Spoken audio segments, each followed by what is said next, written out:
Fall of the Fleet was the movie where they stuck Fred Astaire into a sailor's outfit instead of a tuxedo. They made him chew gum so he looked like a blue-collar guy, and they gave him a pet monkey. Oh, and they gave Ginger a hiccup solo. No, come!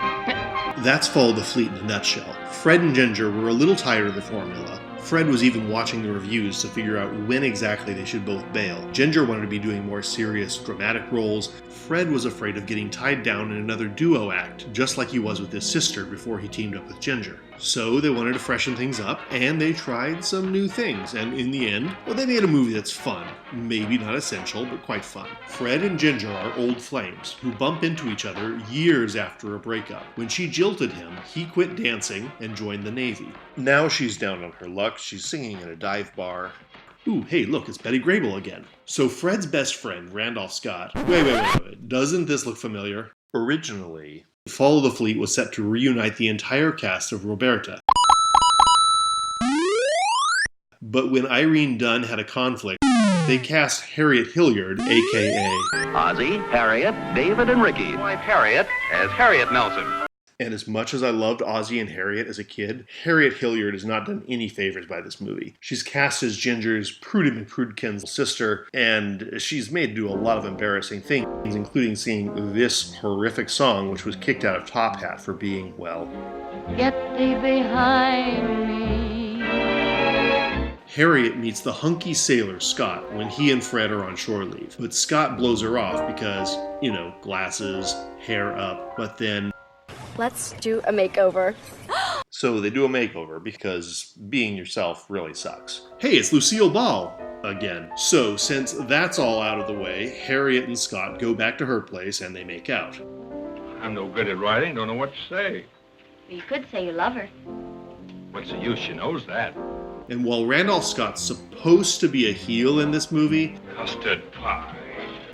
I've always wanted to sail on her to all those places with my husband at the helm. Good night, baby. I'd be out that door too. Bonsoir. Good night. I mean, they've known each other for what, like 5 hours? And so he runs off with the town hussy. None of this is terribly interesting, but what rules, on the other hand, is Fred and Ginger and their hot and cold, will they or won't they relationships. Gosh, you're glad to see me. Check this out. This may be the coolest scene in any Fred and Ginger film. They're in a dance contest at her club. They're eyeing the competition, they're showing off, and then Fred swings Ginger around his tiny little self, and watch how she lands. It's like she's just been filing documents at the office all day.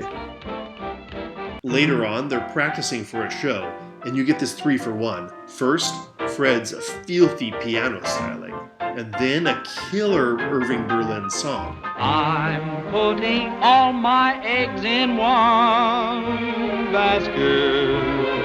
I'm betting everything I've got on you. And then a brilliant comic dance routine.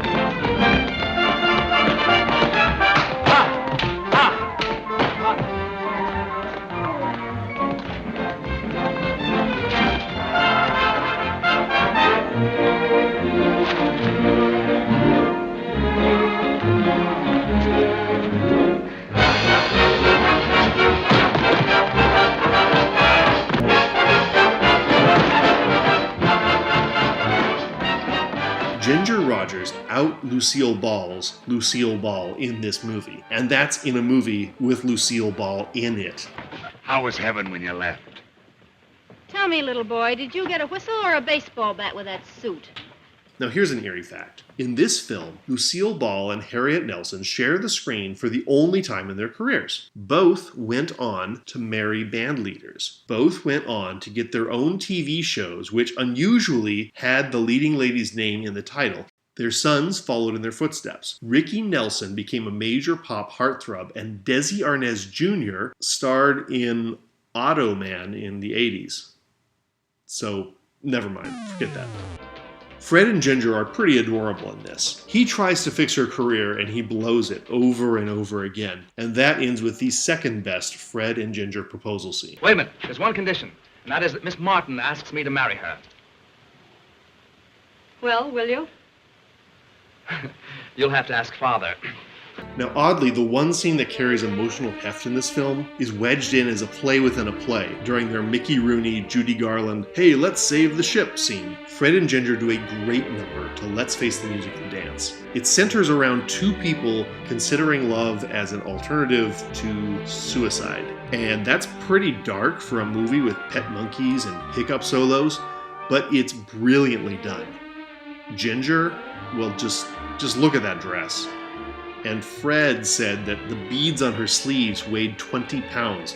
And at one point, she clocked him with one of her sleeves, and he doesn't remember filming the entire rest of that take, which was the take they used in the movie. But it's perfect. And I kind of think that fish movie ripped it off, and then they exit like a disse. Now, any series is going to have high points and low points. Then there are the square in the middle offerings, and Follow the Fleet is one of those. It checks every box it needs to check. It offers a great time at the movies.